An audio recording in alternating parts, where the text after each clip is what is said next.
When Donald Trump was sworn in as President of the United States in 2017, we all had a pretty good idea of what his relationship with the rest of the world would be like. America first.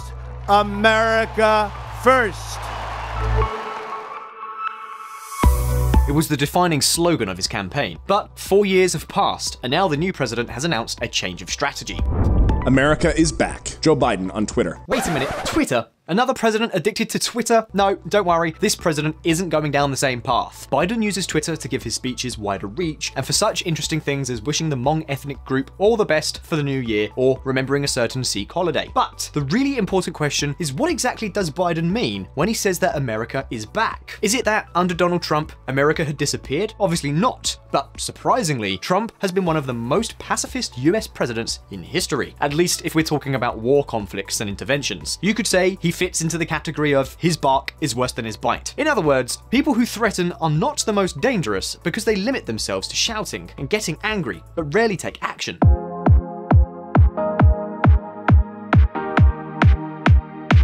Okay, so Trump let off steam from time to time on Twitter, but when it came down to it, what became of it? Well, not much. In Iraq, and especially in Afghanistan, he has been reducing the presence of US troops to the point of considering a complete withdrawal in 2021. In regards to the Islamic State, perhaps his biggest operation whilst in office as president, he limited himself to continuing what was already underway. So, in the end, the most significant war initiative of the 45th president of the United States has been this one. America just attacked Assad's forces for the second time ever. Vox. So that's it. We're talking about a couple of bombing raids on Syria as punishment to Bashar al-Assad for using chemical weapons. The rest have been one-off actions, so-called surgical operations, like when special forces took out the Caliph al-Baghdadi of the Islamic State, or when a drone attack killed the Iranian general Soleimani, and so on and so forth. Basically, this has been the list of warlike actions undertaken by Donald Trump. In this sense, his term has been quite peaceful. No one will be able to say Donald Trump started this or that war, although the truth is that the US military did not seem to have the energy for more and more conflicts.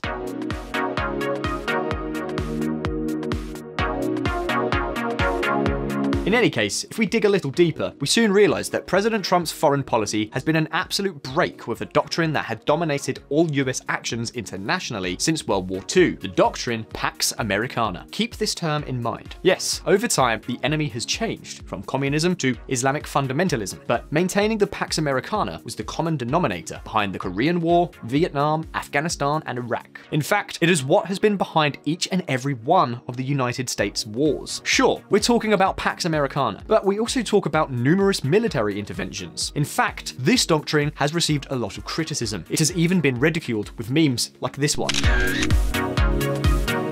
So the questions that come up for this video are, how effective were Trump's foreign policy and his America First slogan? Will Biden's presidency be a return to the traditional doctrine of Pax Americana? Today on Visual Politic, we are going to answer these questions. But first, let's take a look at a little bit of history.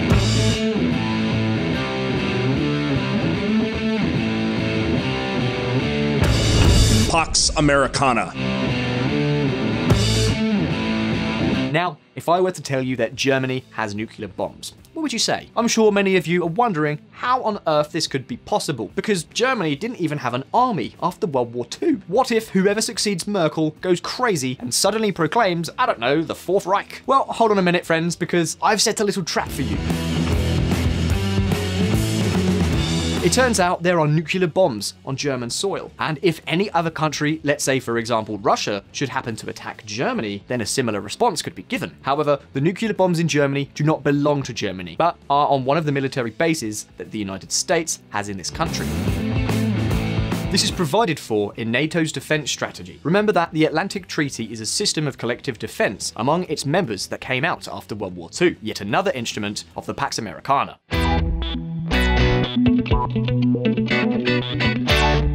But where did it all start? Well, basically, at the end of World War II. The United States was the greatest global superpower at the time. The country accounted for almost 50% of the world's GDP. The dollar had displaced the pound sterling as the main reserve currency of the international economic system, and militarily, no one could dispute its air and naval power. What's more, for a number of years, it remained dominant due to the fact that it was the only country with nuclear weapons. So, back in Washington in 1945, they did their math, and they realized that what was in their best interest was a peaceful world. But how could they achieve this? Well, first of all, by intervening in the enemy countries so that they would abandon their authoritarian regimes and develop democracies instead. Their second interest was fundamentally trade. The US dream was that the entire Western Bloc would trade with each other, completely independently of the communist countries under Soviet influence.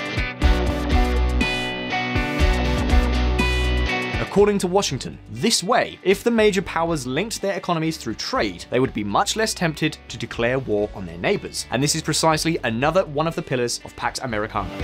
If goods don't cross borders, soldiers will, attributed to Frederick Bastiat. Eventually, goods crossed borders and capitalist countries prospered. But, my friends, in order for goods to cross borders without problems, security was needed. For example, in order for an oil tanker to leave the ports of Saudi Arabia and reach the US coast, it must not be intercepted by another country's fleet or raided by the modern version of pirate ships. And in the midst of the Cold War, the United States was convinced that guaranteeing all this transit of goods would be the best way to achieve peace and prosperity. We have been here a week. This was the week that changed the world. That is precisely why the United States is one of the few countries in the world that has military bases in other countries, to ensure that its own interests are safe, such as the security of global shipping lanes. And take note, because we are not talking about 1 or 2 dusty bases out there. We are talking about around 800 military bases spread all over the planet.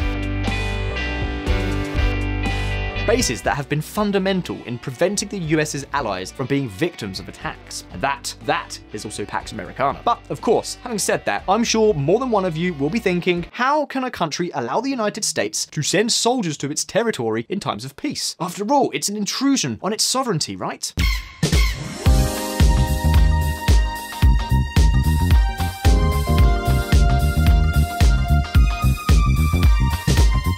Well, all this, my friends, has been possible thanks to multilateralism. We are talking about all kinds of commercial and military alliances between different countries. That is where NATO fits in, and this agreement has already been expanded to countries of Eastern Europe. The point is that, at the end of the day, all military alliances in which Washington participates consists of pretty much the same elements. Whether declared or not, the objective of these military alliances is for the world's largest army, that of the United States, to guarantee protection in the event of an attack by a third country. Of course, military protection always requires the same thing: military bases on the territory. So that's why there are nuclear weapons on German soil, and that's why the US 5th Fleet is in Bahrain, the 6th Fleet in Italy, and the 7th Fleet in Japan. It also explains why there are nearly 30,000 US troops in South Korea, despite Trump's photo frenzy with Kim Jong-un.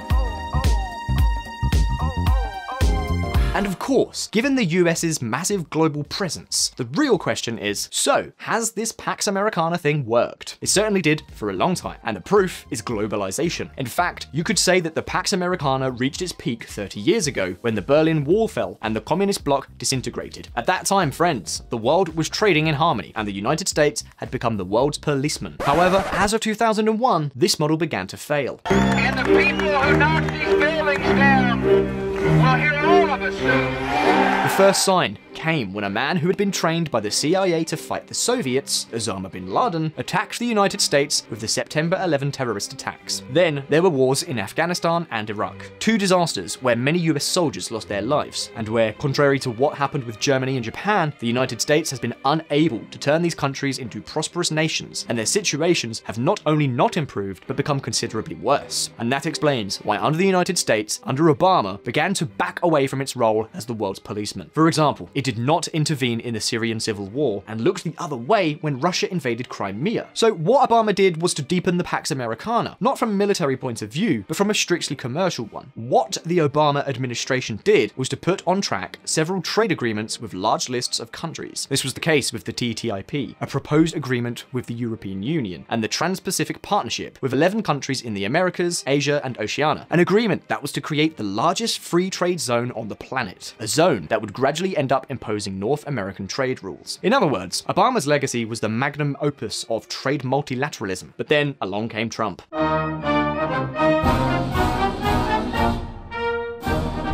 America first, America alone.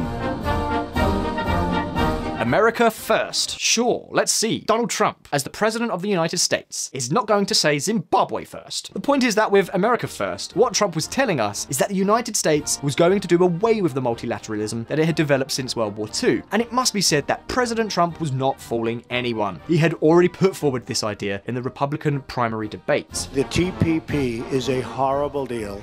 It is a deal that is going to lead to nothing but trouble. And not only did he criticize the Trans-Pacific Partnership, the same happened with TTIP. And remember that even the NAFTA deal was renegotiated after being up and running for 25 years in order to infuse it with a little bit of protectionism. But some may be wondering why Trump has been so critical of these trade agreements. Well, my friends, let's say that the magnate's point of view is that it is not in the United States' interest to enter into multilateral agreements. During his time in the White House, Trump has proven to be a convinced protectionist. It's true that free trade, the United States, may go hand in hand with unfair competition, capable of destroying jobs and businesses. He also believed that what the United States would have to do is to close trade agreements country by country, because then, being the most powerful economic and military power in the world, the US could impose its rules. Naturally, the other side would accept his conditions because they would be crazy to be left out of a trade agreement with the United States. That is precisely why the first thing Trump did as president was to nullify those agreements. But his foreign policy didn't stop there. He also took a very tough position on NATO, because of course, depending on how you look at it, NATO can be a blessing or a black hole for the United States. It can be an instrument that makes you the priority ally of European countries, with all that implies at the economic level or in terms of influence. But it can also be a bottomless pit as far as spending goes. That is why Trump did not hesitate to crack the whip. Europe has to pay their fair share for military protection. The European Union for many years has taken advantage of us on trade, and then they don't live up to their military commitment through NATO. Things must change fast. Another change in US foreign policy can be seen in the Middle East.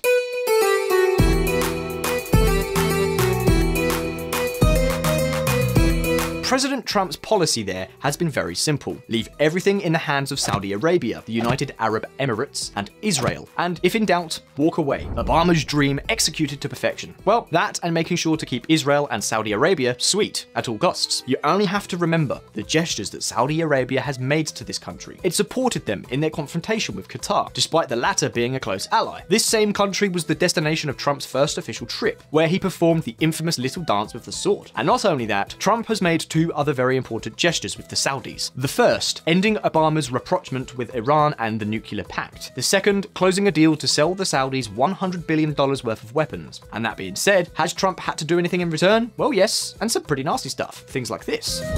Trump reportedly says he protected Saudi Crown Prince after Khashoggi murder. I saved his ass. According to Bob Woodward's upcoming book, Trump was willing to overlook Jamal Khashoggi's murder as long as Saudi Arabia kept the money flowing. Which raises the question, has this helped or not? Well, the conclusion is that Trump has had at least some failures here, but also some successes. Of course, they have not come cheap, because in addition to having to turn a blind eye to the murder of Khashoggi, by selling arms to Saudi Arabia, the US became an accomplice in the war in Yemen, where serious violations of human rights are being committed. In summary, on the one hand, Trump is leaving an unstable situation in the Middle East due to the tensions between Saudi Arabia and the Emirates with Qatar and Iran. What's more, Washington has also had to intervene when Saudi and Emirati oil tankers have been attacked in the Strait of Hormuz. Nor can we forget the betrayal of the US allies in Iraqi Kurdistan. But on the other hand, the peace agreement between Israel and the Arab countries was a historic event. I guess we have to give credit where credit's due. Finally, there is the change of attitude of the United States towards China. What is happening is that Trump, instead of organizing a military alliance against the Asian giant, has instead tried to use the power of the dollar with the trade war, which we have already covered on Visual Politic numerous times. And that, well, has been a huge failure. It has achieved nothing. It has harmed US interests, and to top it off, Washington has lost a very important bargaining chip.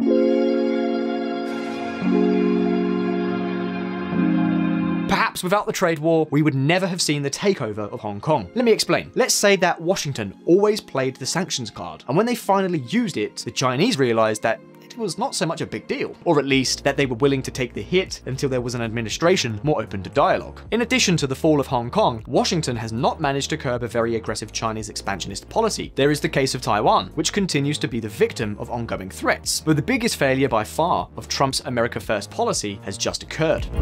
China signs huge Asia-Pacific trade deal with 14 countries. Yes, as you can see, its partners in this agreement are the 10 countries of the Association of Southeast Asian Nations, along with another 4, South Korea, Japan, Australia, and New Zealand. 4 countries that have traditionally been the main allies of the United States in the region. Of course, it is here that Trump's failure becomes evident, because US allies have continued to bet on multilateralism, even though the White House was no longer showing interest in participating in that whole strategy. Conclusion: China has more and more influence at the international level, and also more weight in international institutions. For example, the WHO. When Washington steps back, Beijing steps forward to fill the vacuum. Anyway, as you can see, beyond the so-called Abraham agreements between Israel and the Arab countries, the successes of the American First strategy are conspicuous by their absence, but it did not declare any wars, and that is very good. But now the question is, what will Biden do when he gets to the White House? Well, let's take a look at that right now. It is the key. You build up wealth. That's how middle-class folks make it. They build up wealth. It tells everything from early education. It's about accumulating wealth. We got to change that. It's about accumulating wealth. The American comeback. Joe Biden is the first US president in the last 30 years with deep foreign policy experience. He spent 34 years as a member of the Senate Foreign Affairs Committee, and then there are his 8 years as Obama's vice president. He is a convinced believer in multilateralism and has very clear ideas. Precisely for this reason, he has refrained from doing what Obama did when he placed 2 political stars like Hillary Clinton and John Kerry at the head of State Department to represent the United States abroad. In contrast, Biden has chosen his right-hand man of 20 years, Antony Blinken. And my late stepfather, Samuel Pizarro. He was one of 900 children in his school in Białystok, Poland, but the only one to survive the Holocaust after 4 years in concentration camps. At the end of the war, he made a break from a death march into the woods in Bavaria. From his hiding place, he heard a deep rumbling sound. It was a tank, but instead of the Iron Cross, he saw painted on its side a 5-pointed white star. He ran to the tank. The hatch opened. An African-American GI looked down at him. He got down on his knees and said the only 3 words that he knew in English that his mother had taught him before the war. God bless America. That's who we are.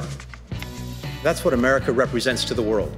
And he has entrusted him with one mission above all others: to regain the trust of allies scorned by Donald Trump. This President Trump has changed the landscape.